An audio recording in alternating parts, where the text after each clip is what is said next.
So today's sermon title is Surprised by Unity. Yeah. And I would like to start in this question. Define How do we define unity? And question is, would you would you say that unity is more than just sharing a common goal or belief? So I hope masagot natin yan later on. So let's define unity. Unity is the state of being one, a whole or totality as combining all its parts into one. So many parts uh, combine into one. Parang if we're familiar with the puzzle, yun yung bawat pieces, dinudugtong-dugtong natin hanggang sa makabuo ng isang image. Yan. So, um, sa Ephesians chapter 4, verse 16, which is our main text, Paul said he makes the whole body, he, Christ, makes the whole body fit together perfectly. As each part does its own special work, it helps the other parts grow so that the whole body is healthy and growing and full of love. And so, hindi lang yung isa, but as we do our special work, it helps other also to grow. Hindi lang para sa ating sarili, but also for others. So, um, Paul is talking about here the body of Christ, which is the church. So, as Pastor Jun says, new life, we have a new life in Christ. The question is, what are we going to do with that new life that God uh, gave us? So, and do you know that with that new life comes with a gift or gifts? Do we know that? The new life itself is a gift and also comes with a gift. So, malalaman natin yan mamaya. So, this is the point I would like to uh, leave to you. In Christ, diversity is brought together into unity for God's glory. What is diversity? Diversity means difference or unlikeness or variety. Yung sa Tagalog, kakaiba-iba. Tinatry ko itong i-practice, hindi ko talaga basa. Pagkakaiba, iba-iba. So, magkakaiba. So, in that root word.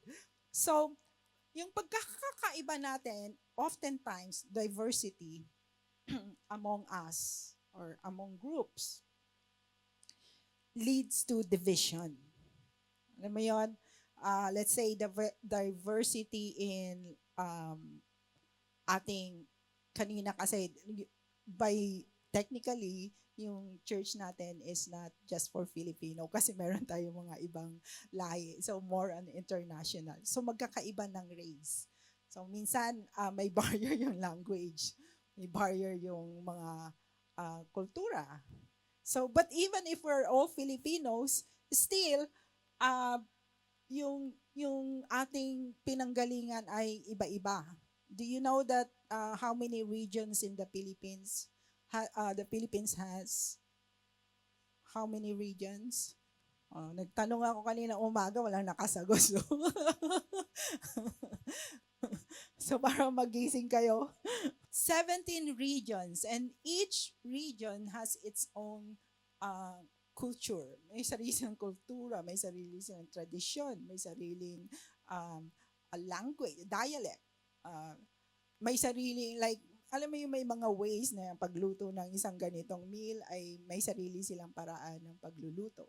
Alam mo yun, iba-iba tayo. And even diversity in age dito. Magkakaiba tayo ng level ng age. May mga bata. And then, in the middle or matandang-matanda na. Nagiging barrier yon sa isang group or nagiging kung hindi tayo maingat, nagiging ng conflict, ng division. Kasi yung bata hindi maintindihan yung may menopause na. O yung nag-menopause na, hindi maintindihan yung paano na, patanda na, di ba? So there's so many differences. And oftentimes, sometimes kung hindi tayo maingat, nag-lead yan sa division. But this is not true in the body of Christ, the church. In Christ, diversity, yung pagkakaiba-iba is not a hindrance to unity. God planned long ago to bring people together as one body. So let's start. It was a mystery before. So this is how, um, long time ago, God wanted us to be united with Him as one body. It was long time ago. It was a mystery and hidden for a very long time. So at first he chose the Jews to separated the Jews to proclaim or to witness that there is one great God. To pinagbigyan sila ng responsibility to let know to the whole world that there is one God. So sila ang napili for a very long time. But it was a mystery that God planned originally that all of us, all people, be gathered or united as one body for Him. So it was a mystery before, but now it's no longer hidden. It's says in verses 3 to 5, sabi ni Paul, as I briefly wrote earlier, God Himself revealed His mysterious plan to me. As you read what I have written, you will understand my insight into this plan regarding Christ. God did not reveal it to previous generations, but now by His Spirit, He has revealed it to His holy apostles and prophets. Probably Paul also surprised by this mystery. Ano ba yun? Kasi Paul is Jew. Remember, galing siya sa lahi ng Jew and they believe. Meron silang aura na we were chosen, we were separated, we're special. God set us aside. Parang favored, blessing na sa kanila. But this time, he realized, God revealed it to him, that it's no longer just them. So remember, these are the Jews that missed their Messiah. It's because their unbelief. They did not receive Jesus Christ as their, Savior. So ibinigay yung tayo ay the Gentiles. Anyone who is not in the group of Jews are Gentiles. So the Gentiles were engrafted. So also salvation comes to the Gentiles. And that when that happened is when anyone who believe in Jesus Christ as Lord and Savior were become part of the one body, a chosen body, a new body to proclaim or to witness for God. So verse 6, and this is God's plan. Both Gentiles and Jews who believe the good news share equally in the riches inherited by God's children. Both are part of the same body, and both enjoy the promise of blessings because they belong to Christ. So, blessing comes to everyone or available to everyone. Now, hindi lang yung Jews, but to everyone who believes in Jesus Christ becomes or belong to that one body, which is the body of Christ, whether you are Jew or whether you are Gentile. So sa verses 10 to 11, the purpose of this was to use the church, the purpose of this new body composed of Jews and the Gentiles, to display his wisdom and its rich variety to all the unseen rulers and authorities in the heavenly places. This was his eternal plan, which he carried out through Christ, Jesus Christ, our Lord. It was planned long before, and just the right timing, he revealed it to Paul. Eternal plan that all will be united to, to God. And verses 12 to 13, because of Christ and our faith in him, because of that faith, because we belong to that one body, we can now come boldly and confidently into God's presence. Blessings is now available to all, and it's no longer confined to the Jews only. So this is what Jesus did. First, he destroyed the barrier. Kasi dahil may separation, Jews and the Gentiles. Now, he destroyed that. He secured our position. Anyone who believes in Jesus Christ belong to that body. Our position is secure in Jesus Christ. So in chapter 4, Paul wrote, dito siya sabi niya, therefore, so because of that reason, you are now belong to one body. You have new life and in one body. Therefore, I, a prisoner for serving the Lord, sabi niya, beg you to lead a life worthy of your calling, for you have been called by God.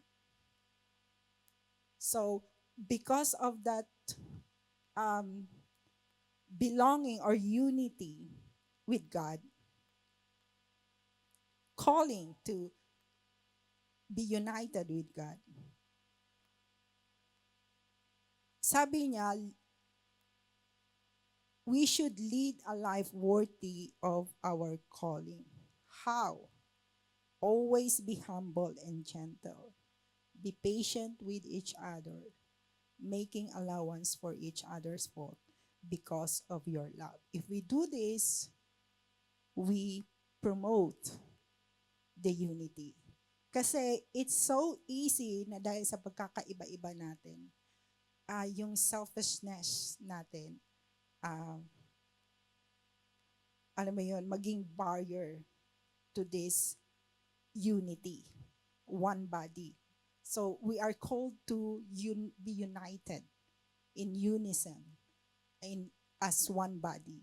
But because dahil nga may pagkakaiba-iba tayo, not minsan, actually mahirap to work out the unity. So, Paul is urging us, gaano man kahirap, sabi niya, I urge you to lead a life worthy to that calling, being part of his family. And so be humble. Humility is one. Gentleness, be patient with each other, making allowance for each other faults. Nakikita mo yung conflict pag may conflict. Bigyan natin ng at least allowance or understand each other. Kasi laging nandun sa pagkakaiba, present yung conflict. Why? Sa verses 3 to 4, sabi niya, make every effort to keep yourselves united in the Spirit. Did you see that it's a verb na make every effort. It's an effort. Because unity doesn't happen like overnight or automatically. Not just because we belong in Christ or we belong in one body. Na parang we are already united. In fact, it's hard kasi nga may sarili-sarili tayo, may preference, may sarili-sarili tayong preference, different in ideas, different on opinions, different in age, ang daming pagkakaiba. And kung hindi nga tayo maingat, napakadaling mag-divide. Dito lang sa atin, halimbawa, if we belong to the same like region, ang tendency magkumpul-kumpul tayo na tayo-tayo lang, di ba? Halimbawa, Ilocano ka, Ilocano, tayo-tayo nagkukumpul-kumpul. Kasi why? Not that I'm blaming, but it's because, di ba, may meron tayong parang same pagkakapareho. So we don't mind others. But so that's what he's saying here. Make every effort kasi mahirap to develop yung unity. So to keep yourselves united in the spirit, binding yourselves together with peace. Why? Kasi sa verses 4 to 6, sabi niya, for there is one body, one spirit, just as you have been called to one glorious hope for the future. There is one Lord, one faith, one baptism, one God and Father of all, who is over all in all and living through all. Iisa lang ang ating source. Isa lang ang source ng ating strength. Isa lang ang source ng ating wisdom. Isa lang ang source ng ating how would I say, ng ating pangangailangan, ng provision. So, for there is one body and one spirit, just as you have been to called to one glorious hope for the future. So therefore, dahil isa lang ang source natin, so dapat we actually live in unity. But then again, sabi ko nga, mahirap. Kasi nga, meron tayong pagkakaiba-iba. And sa chapter 7, He has given each one of us a special gift through the generosity of Christ. So this, another variety, when we receive that new life, when we, like I said earlier, we have this new life in Christ when we believe in Jesus Christ. And that new life comes with a gift. And this is what the verse is saying, verse 7, that He has given each one of us a special gift through the generosity of Christ. So, sa body of Christ, which is in the church, lahat pala tayo ay binigyan ng Panginoon ng gift, special gift. And we call, in other words, spiritual gift. So walang makakapagsabi, anyone who surrendered their life to Jesus Christ or believe in Jesus Christ as our Lord and Savior, hindi niya masasabi na wala siyang spiritual gift.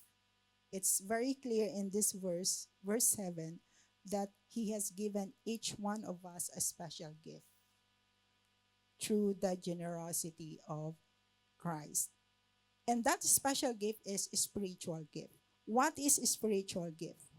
A spiritual gift is a God-given ability to serve the body of Christ wherever and however He may direct. It's a God-given ability to serve the body of Christ. So, meron tayo, with that new life that comes from Jesus Christ, also comes a special gift.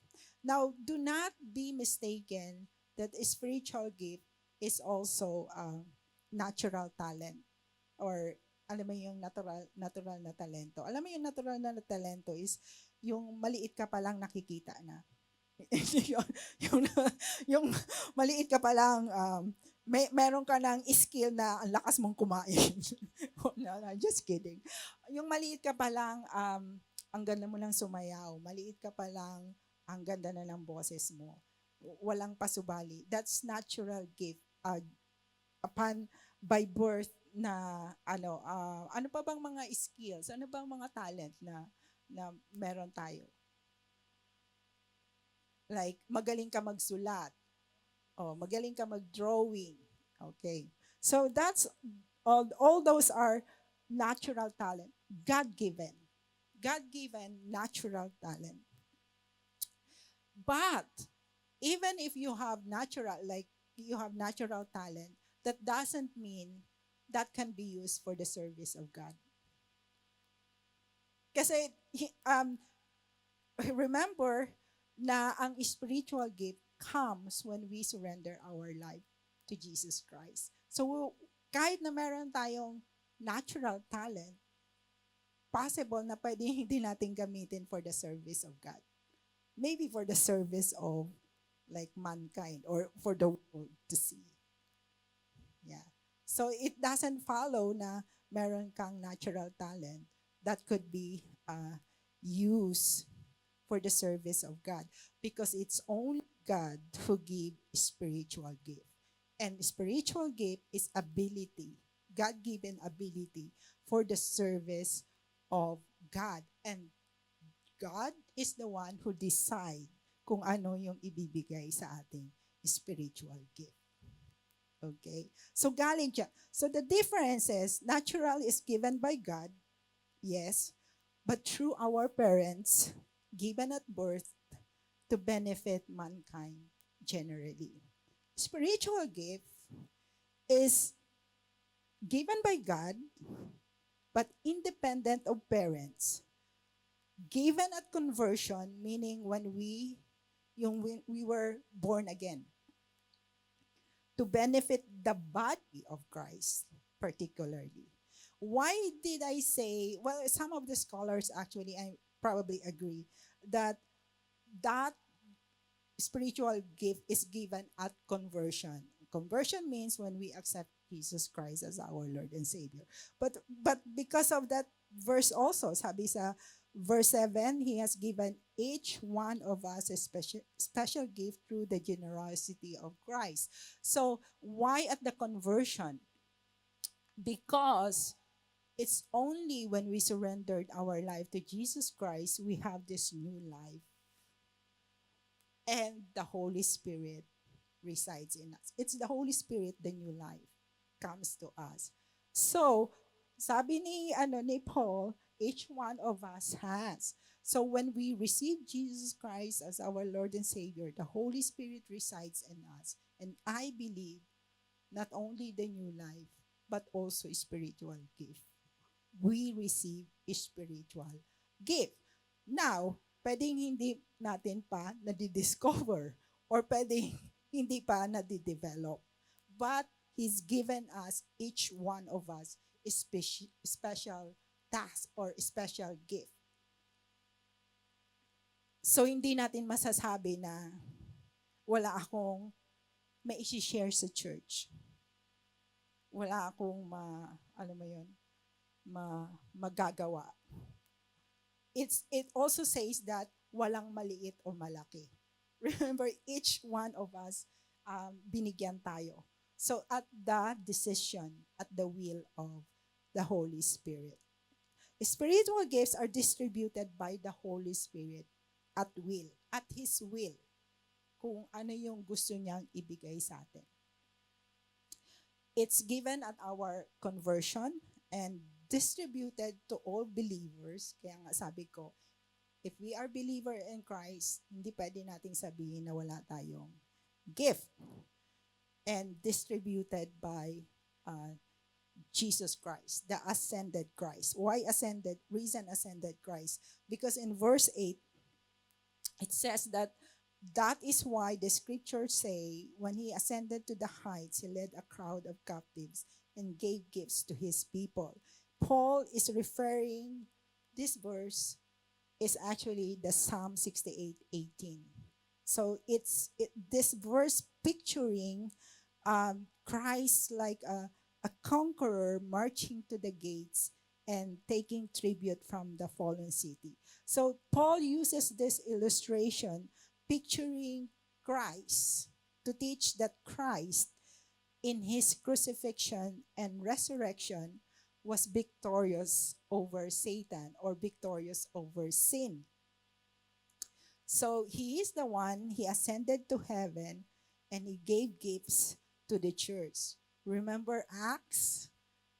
The the the the onset or the beginning of church is when the Holy Spirit descended and empower all the disciples of Jesus Christ or all the followers of Jesus Christ or believers of Jesus Christ. And he gave gifts to the church. That what it says, that what is verse 8 says.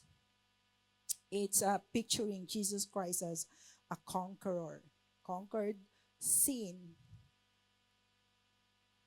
by dying on the cross and then resurrected and then sent his Holy Spirit and gifted all the believers. So verse 9, 10, and just a continuation of verses. Notice that it says he ascended. This clearly means that Christ also descended to our lowly world. And the same one who descended is the one who ascended higher than all the heaven, so that he might fill the entire universe with himself. Paul is talking about Jesus Christ. And Jesus Christ is the Lord of the whole universe. Nothing is hidden from it. That's what he's saying here. And then 11 to 12. So now Paul started talking about the gifts. Now these are the gifts Christ gave to the church. So the apostles, the prophets, the evangelists, the pastors, and teachers. Actually, hindi lahat yan. Ang dami pa yan. Kung babasahin natin yung 1 Corinthians chapter 12 or Romans chapter 12, marami pa tayong makikitang gifts doon. But on here, ito yung lang kanyang nilist. Apostles, the prophets, the evangelists, and the pastors, and the teachers. And take note of the next verse. Kung babasahin nyo yan. Basahin natin. Their responsibility to equip God's people to do His work and build up the church, the body of Christ. So we received these gifts, handed these gifts, not for ourselves, but for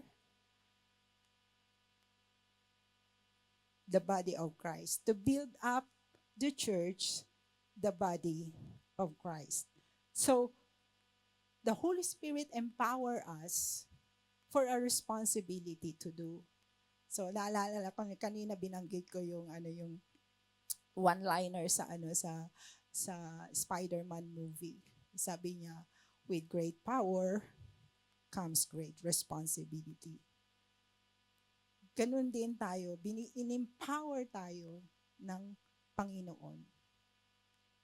Not for ourselves, but to benefit, for others to benefit. Particularly to build up His body, the church. So, kung ano ko yung apostle, ay yung na-list dyan na gifts, quickly, apostles are those technically refers to the 12 apostles, yung nakakita sa Panginoon. But to this, that gift was given for the founding of the church. It's necessary for them kasi so yung start ng church. So but to this day, this is not the gift that God gives today. Wala na tayong nakikitang apostles. Of course, kasi the 12 apostles have seen personally Jesus Christ. And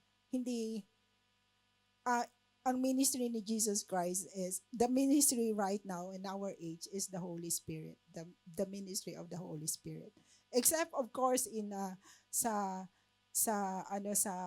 case ni Paul, Jesus Christ already ascended when nung nagpakita sa kanya sa Panginoon. So somehow he was considered as apostle also dahil nakita niya ang Panginoon in person. So that is apostle.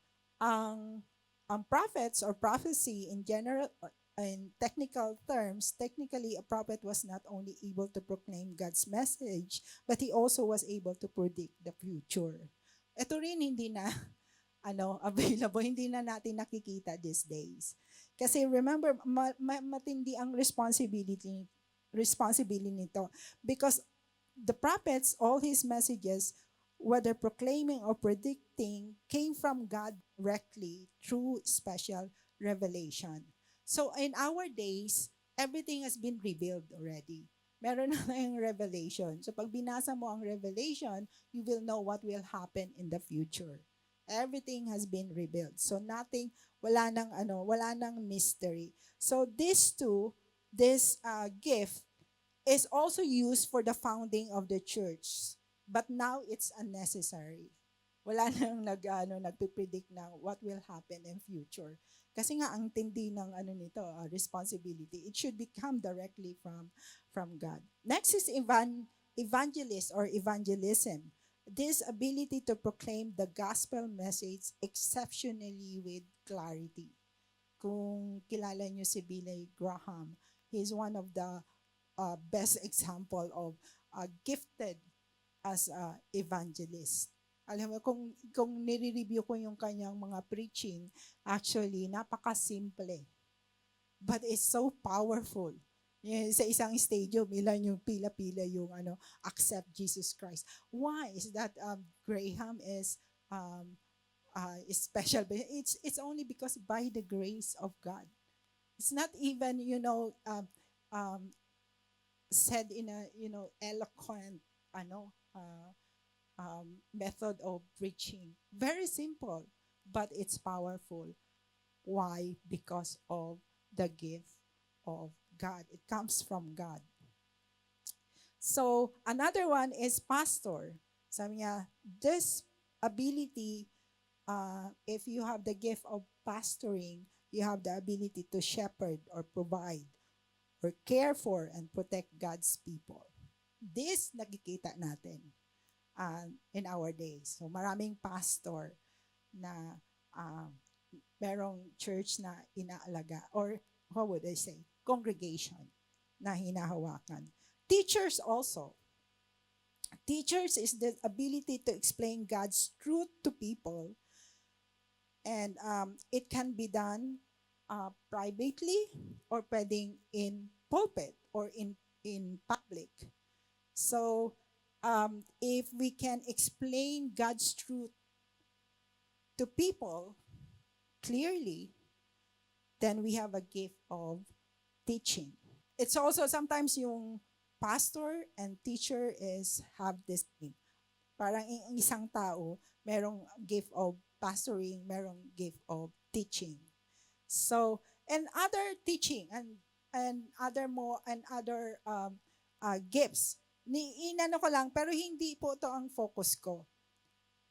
In chapter 1 Corinthians chapter 12, Romans 12, marami pang binanggit na gifts like miracles and healings, tongues and interpretation of tongues. Serving is a gift. Faith is a gift.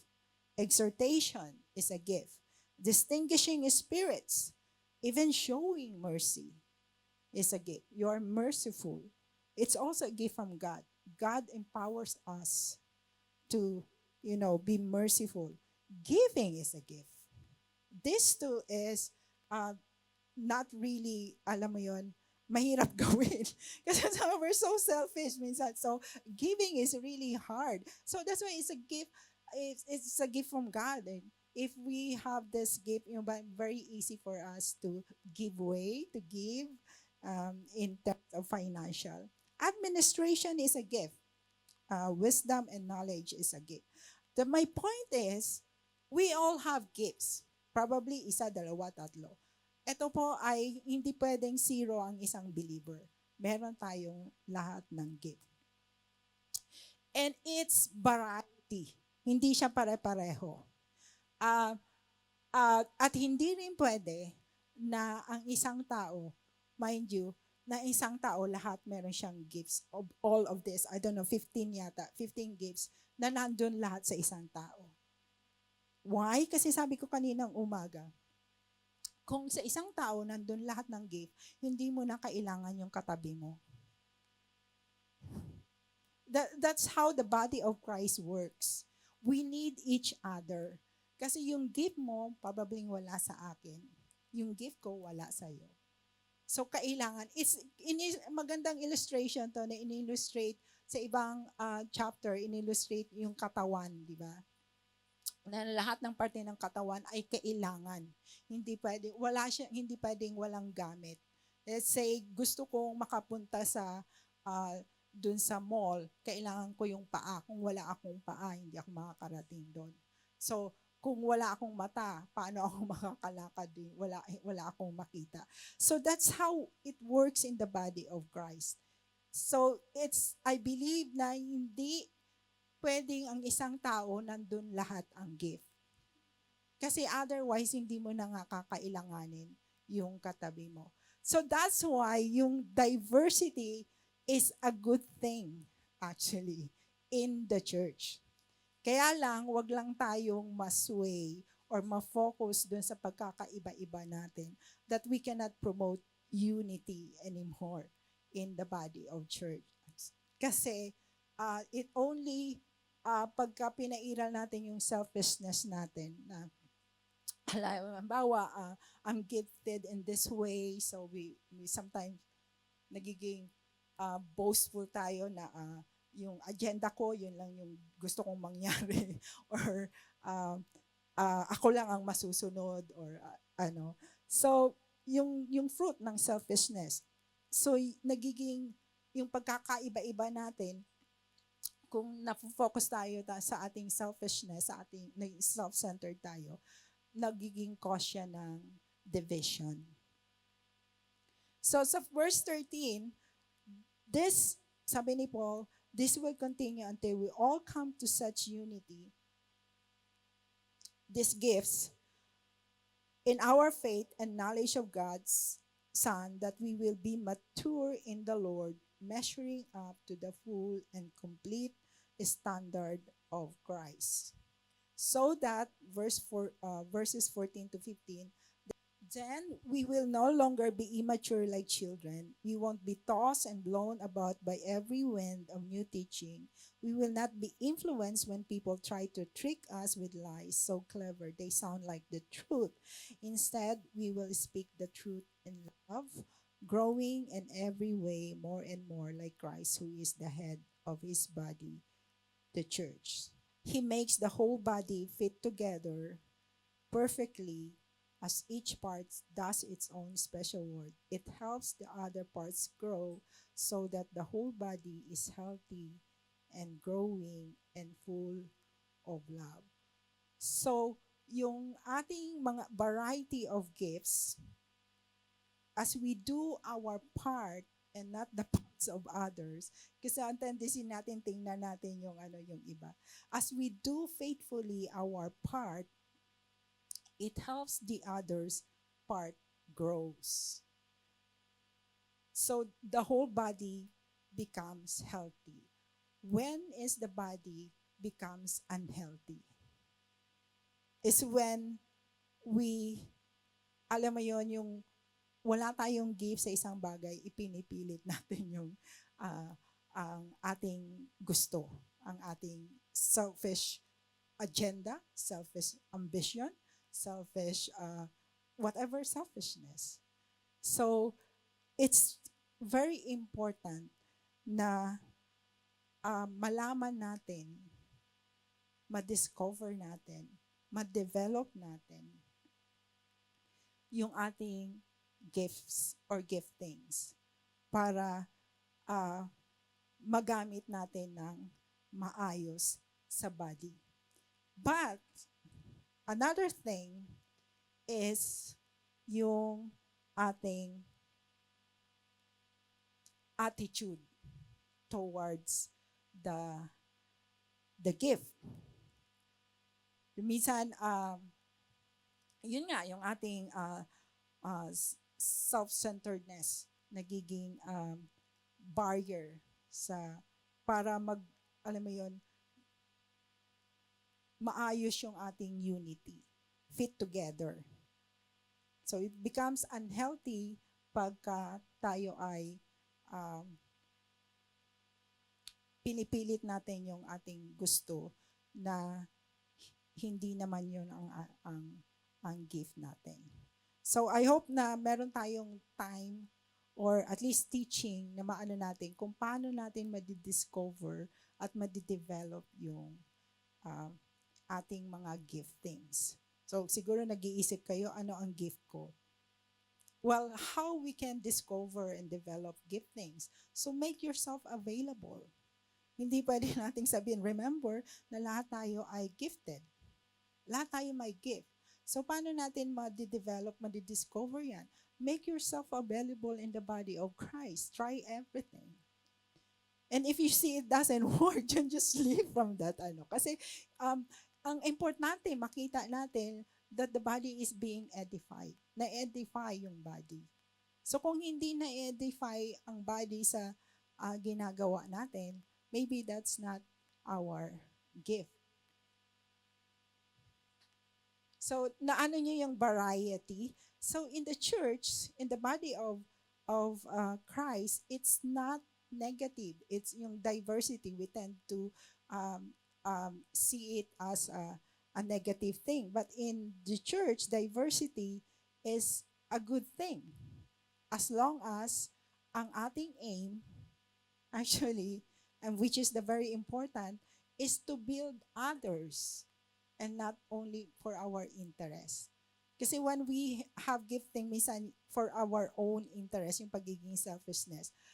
But ang point ang point ni Paul is we have this gift for the benefit of others.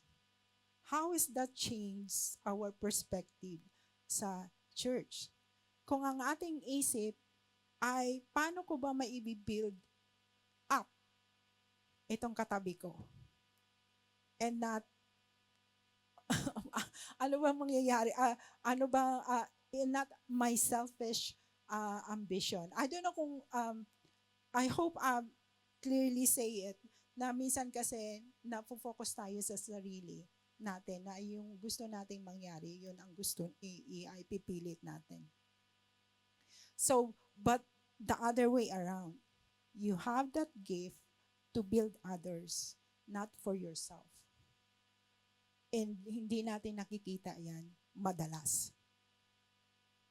Yung parang bang, do you have this prayer na, thank you Lord, parang I have this gift. Well, not that is wrong.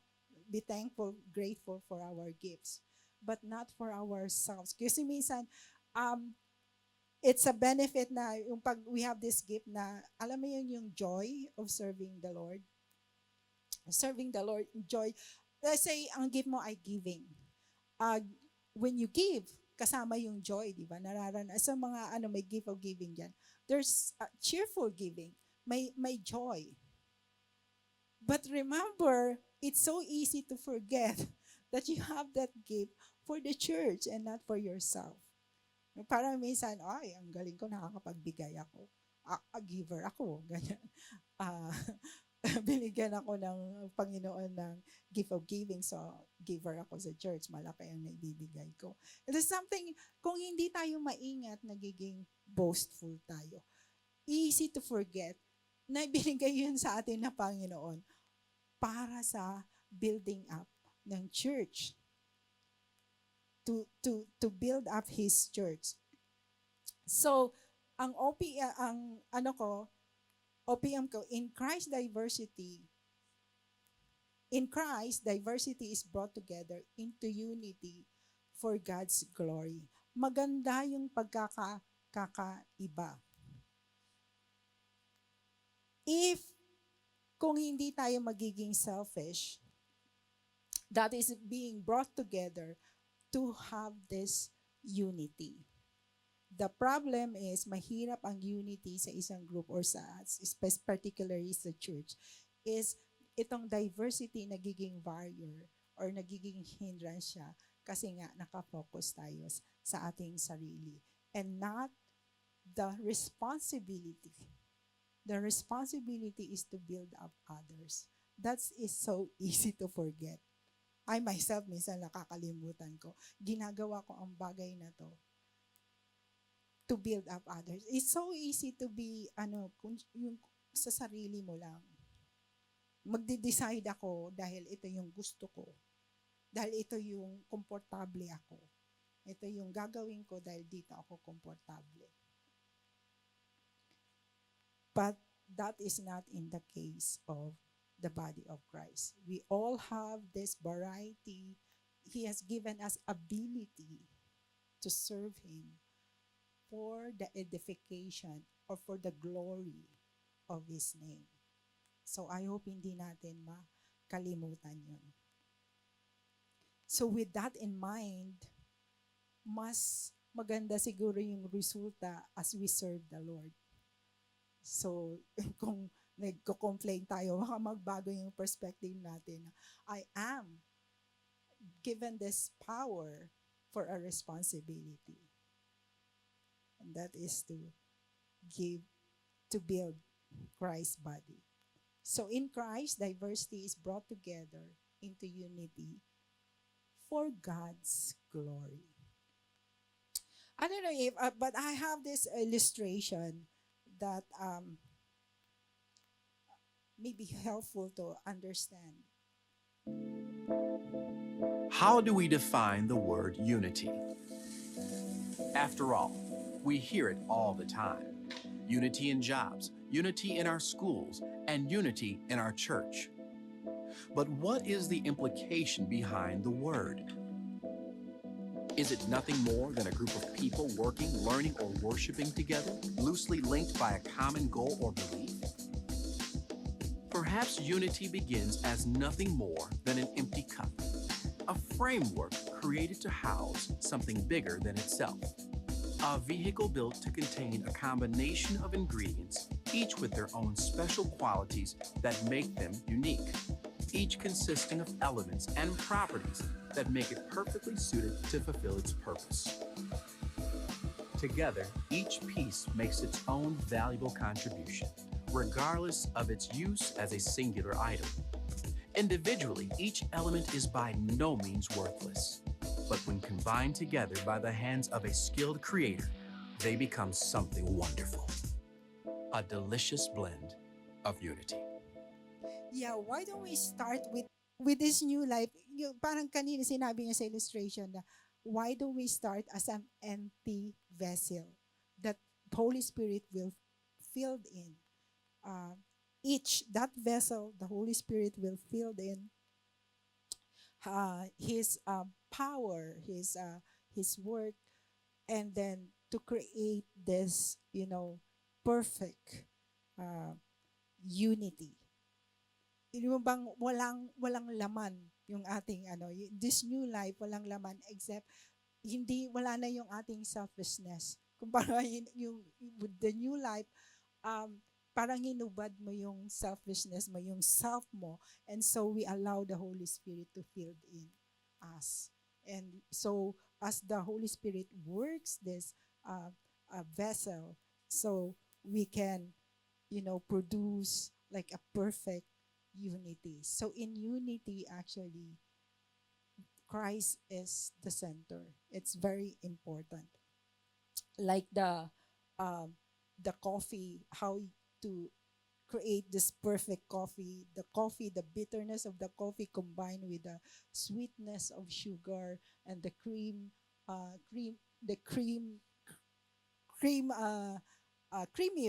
of that cream, yung cause ng cream. So it produce a perfect like cappuccino. Nothing is not important. Kailangan lahat nandoon to produce this perfect coffee. It's the same in our body, in the body of Christ. Nothing is not important. Lahat tayo importante. And with the master creator, if we allow the Holy Spirit, and we can have this perfect unity in Christ. Unity is more than just sharing common goals or belief. It's more than that. It's also about our behavior, our attitudes to achieve that perfect unity. It involves allowing ourselves to be filled by the Holy Spirit. You see, sabi ko, unity in Christ not only reflects the beauty of diversity, but also serves as a witness to God's glory and purpose in our life. So it's really very important for us to perfect unity in Christ. Now, that's not easy. It's not really easy because yung ating diversity. But kung hindi natin titingnan yung ating diversity, uh, but titingnan natin yung ating Lord as one, then we can create perfect unity. You see, the church is the visible picture of God's glory. Yung body niya, siya yung visible picture ng God's glory on earth. Kasi hindi natin nakikita ang God. So, saan siya mag-work? Tayo ang representative. Remember, all the believers is created in the image of God.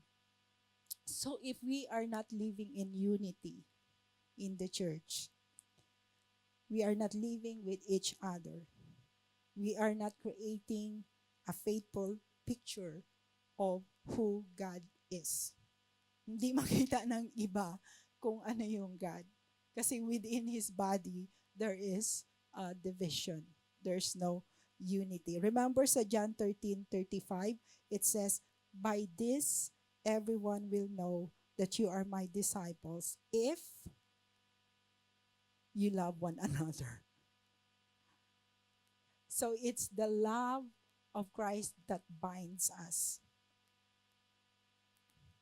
Crucial to perfecting unity. So, how are we today? Sa church ba, ito bang church na to, kasi ito yung church natin, so I would like to, directly sa church natin. Is this church, the body of Christ, part of the bigger body of Christ? Is it more unified because of you? What do you think?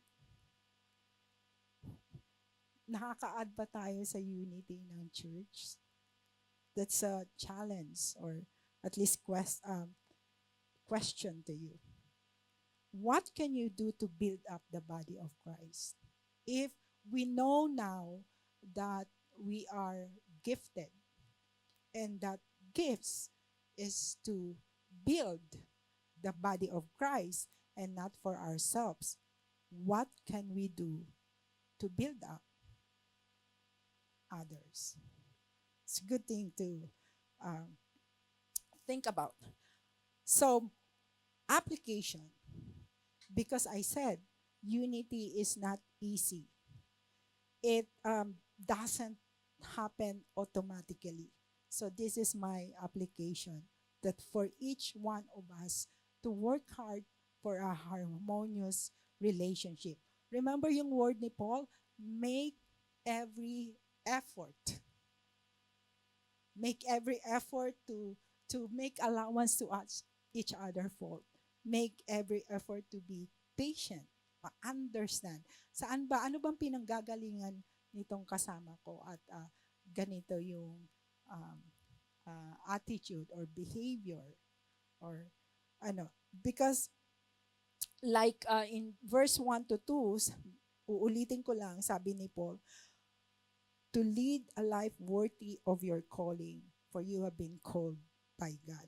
So it's a good application to always practice humility, be humble and gentle, be patient with each other, making allowance for each other faults because of your love.